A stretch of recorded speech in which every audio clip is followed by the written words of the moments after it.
नमस्कार दोस्तों, study with मांक में आपका स्वागत है। यूपी पीसीएस 2024 को टारगेट करते हुए हम लोग जो क्विक रिवीजन सीरीज चला रहे हैं उसमें आज हम लोग देखेंगे पार्लियामेंट।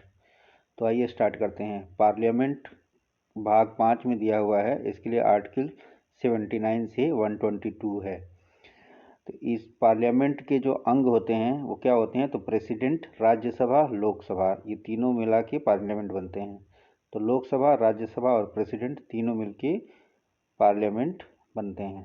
ठीक है, पार्लियामेंट के अंग हैं ये। और लोकसभा जो है उसको लोअर हाउस भी कहते हैं और इसको टेम्पररी हाउस भी कहते हैं। लोकसभा का जो पहला सेशन था वो 13 मई 1952 को हुआ था, पहला सेशन। और पहले स्पीकर थे गणेश वासुदेव मावलंकर, जीबी मावलंकर थे। और फर्स्ट वुमेन स्पीकर जो हैं वो मीरा कुमार थी। तो first women speaker Meera Kumar और first speaker GB Mavalankar. Maximum members कितने हो सकते हैं पार्लियामेंट में, तो 550 मैक्सिमम मेंबर हो सकते हैं, 530 स्टेट से और 20 यूनियन टेरिटरी से। अभी प्रेजेंट में क्या स्टेटस है, तो 543 मेंबर हैं, 524 स्टेट से हैं और 19 यूनियन टेरिटरी से हैं।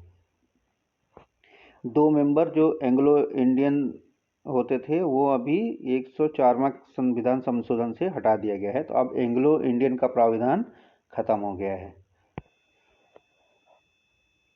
नंबर ऑफ लोकसभा सीट्स देखिए, number of Lok Sabha seats match करने को बहुत बार आता है। तो मैक्सिमम लोकसभा सीट्स यूपी की हैं, उसके बाद महाराष्ट्र का नंबर आता है, फिर वेस्ट बंगाल, फिर बिहार, फिर तमिलनाडु। यूपी की 80 हैं, महाराष्ट्र की 48 हैं, वेस्ट बंगाल की 42 हैं, बिहार की 40 हैं, तमिलनाडु को 39 है, एमपी की 29 है। अब ये देखिए, ये हमने मैप में दे रखा है, एक इसको याद कर लीजिए, ये बहुत बार मैचिंग में आता है, हर 1-2 साल में एक मैचिंग में आ जाता है। तो इसमें देखिए 2-2 दिया है। जैसे देखिए गुजरात में 26, जो मैक्सिमम ज़्यादा है वो क्या है, लोकसभा है, और जो नीचे वाला है वो राज्यसभा का है। तो लोकसभा में कितना है, 26, राज्यसभा में 11 गुजरात का। इसी तरीके से राजस्थान का देखिए तो 25 लोकसभा में है और 10 राज्यसभा में है। इस तरह से देखिए जो एमपी है, पहले एमपी जब छत्तीसगढ़ एक साथ ही था तो 40 थी, तो उसमें से 11 चली गई हैं छत्तीसगढ़ को और 29 बची हैं एमपी में। यूपी में क्या है, 80 हैं, 80 लोकसभा में है, राज्यसभा में कितना है, 31 हैं। इसी तरीके से बिहार में 40 लोकसभा में है, 16 राज्यसभा में है। वेस्ट बंगाल में 16 राज्यसभा में है और 42 लोकसभा में है। झारखंड में ऐसे 14 लोकसभा में है, 6 राज्यसभा में। तो ये आपको एक बार देखना पड़ेगा, देख लीजिएगा। तो बहुत क्लोज क्लोज में देता है, मैचिंग के लिए देता है। तो एक आध अगर आपको 4 में से 2 भी है याद है तो जनरली एलिमिनेट हो जाता है, लेकिन एक बार है आपको ध्यान देना पड़ेगा। ठीक है। और उसके बाद में हम लोग देखें एलोकेशन ऑफ सीट्स। देखिए जो सीट्स का जो बंटवारा है ना, ये पॉपुलेशन के बेसिस पे होता है, लेकिन पॉपुलेशन कौन सी ली गई है, तो 1971 का जो जनगणना है उस बेसिस पे है। और अभी इसी बेसिस पे 2026 तक तो कम से कम रहेगा। 2026 के बाद जो जनगणना होगा तो उसके बेसिस पे चेंज होगा, अभी यही रहेगा। ठीक है।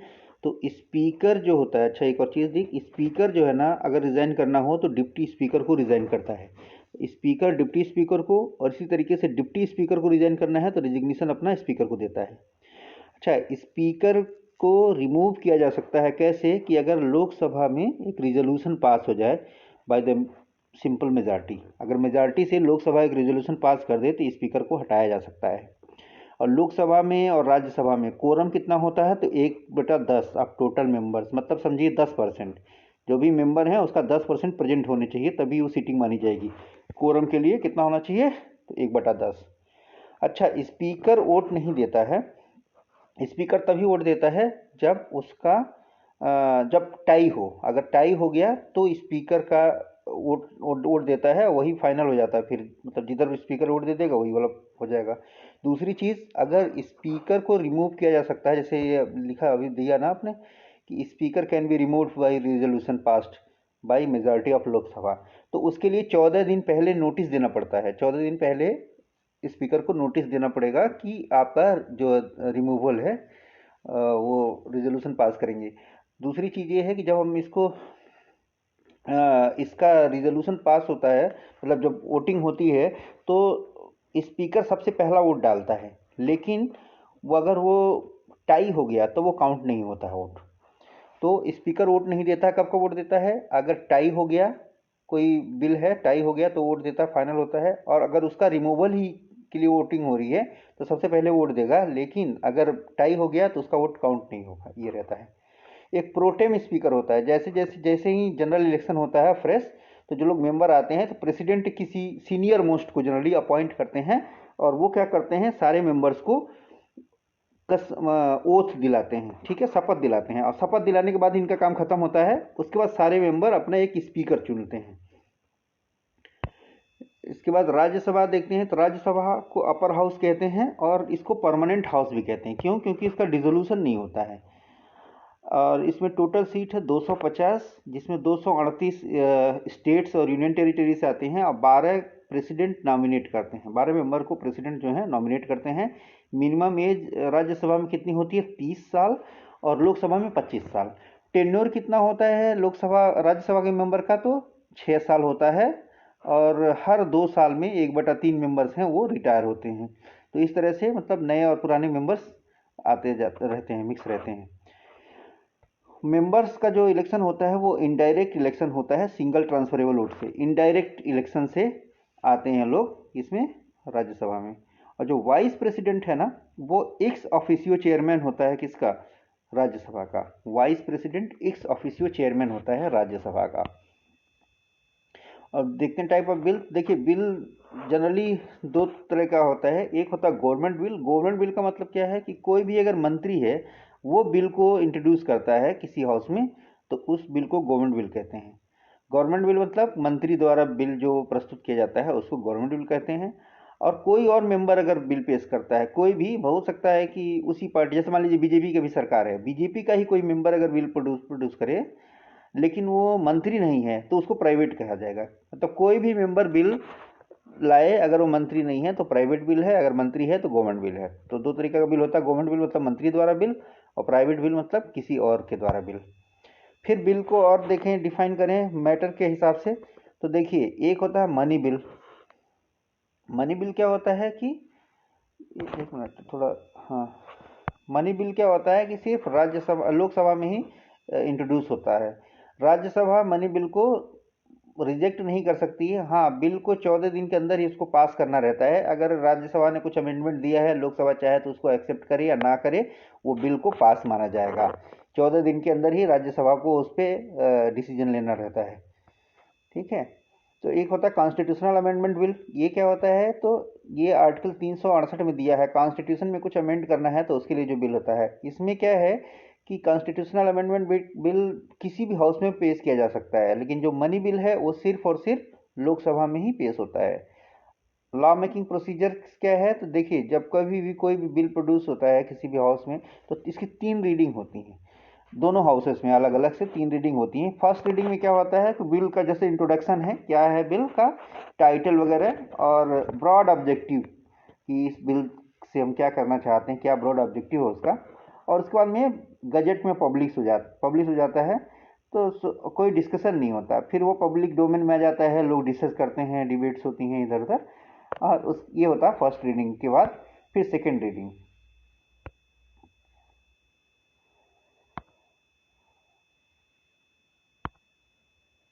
हाँ, सेकेंड रीडिंग। तो सेकेंड रीडिंग में क्या होता है, सेकेंड रीडिंग में जनरल डिस्कशन होता है, और ब्रॉड ऑब्जेक्टिव क्या है बिल का वो डिस्कस करते हैं।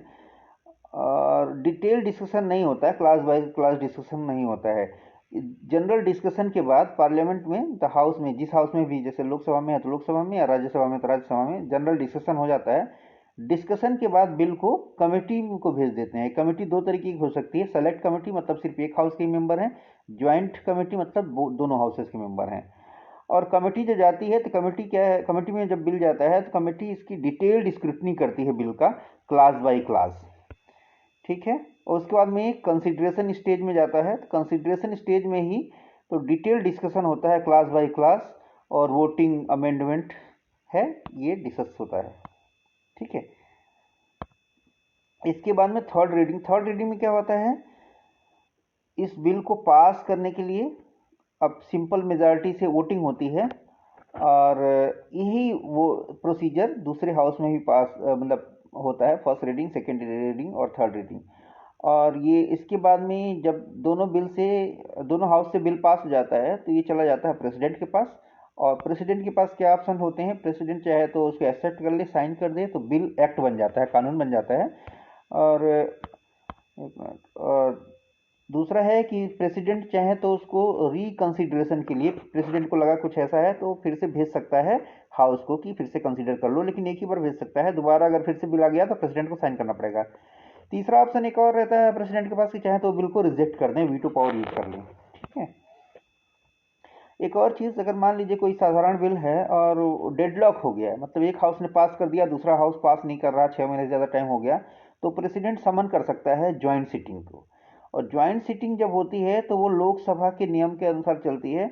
और जो इसकी प्रिसाइड कौन करता है, तो पहले स्पीकर, अगर स्पीकर के एब्सेंस में डिप्टी स्पीकर, अगर वो नहीं है तो डिप्टी चेयरमैन ऑफ राज्यसभा। देखिए इसमें चेयरमैन मतलब वाइस प्रेसिडेंट कभी प्रिसाइड नहीं करते हैं, स्पीकर, डिप्टी स्पीकर या फिर चेयरमैन, या तो फिर कोई डिसाइड किया जाए मेंबर की कौन चेयर करेगा। ठीक है। लोकसभा के नियमानुसार चलती है और बिल को सिंपल मेजॉरिटी से पास करना रहता है।